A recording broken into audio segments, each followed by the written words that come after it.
So scientists work in silos. A biologist studies protein folding, a physicist studies network topology, and they're both publishing papers. But they're never reading each other's work. Somewhere in the gaps, there's probably a discovery nobody's made yet. This engine reads the academic literature and tries to find those gaps, concepts that should connect but don't. It's not searching for what we know, it's mapping out what we don't know. You pick some research fields on the left. Let's use network science and epidemiology and hit build graph. The engine fetches papers from OpenAlex, which is a free public academic database with over 200 million works. No API key required. It pulls the top cited papers for each field, extracts the concepts from each paper, and then builds a graph. Nodes are concepts. If two concepts appear in the same paper, there are an edge between them, weighted by how often they co-occur. This is the graph. The colors are communities, groups of concepts that cluster together.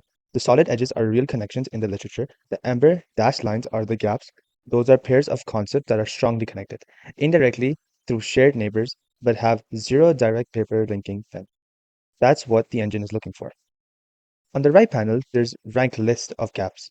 Each gap gets a leverage score of 100. The score is based on three things: how central those concepts are in the graph, meaning lots of other concepts depend on them, how many different research communities the gap bridges, and how much research activity is on each side. Cross-domain gaps score higher because bridging two fields tends to unlock more than bridging two subfields of the same area. If you click a gap, you can see the evidence, how many papers talk about concept B, and how many mention both. Usually the last two number is 0 or close to 0, that's the void. You can hit generate question and then LLM frames it as an actual research question. What experiment you would run, why it matters, and a historical analogy for what this kind of bridge has looked like before. This part I think is most interesting. There is an historical mode toggle. When you enable it, the engine reruns the whole pipeline, but only papers published before 2005.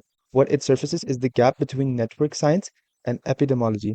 The idea that disease transmission might flow the same power law dynamics as scale-free networks, that connection wasn't in literature before 2001.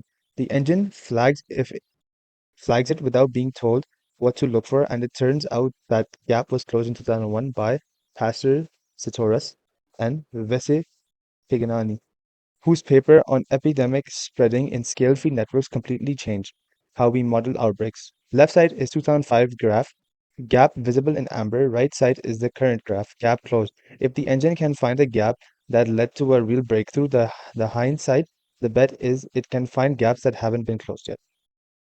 The code is open source on GitHub. The hosted demo runs on example data. To run live builds with your own fields, you need the Python backend locally. Instructions are in the README.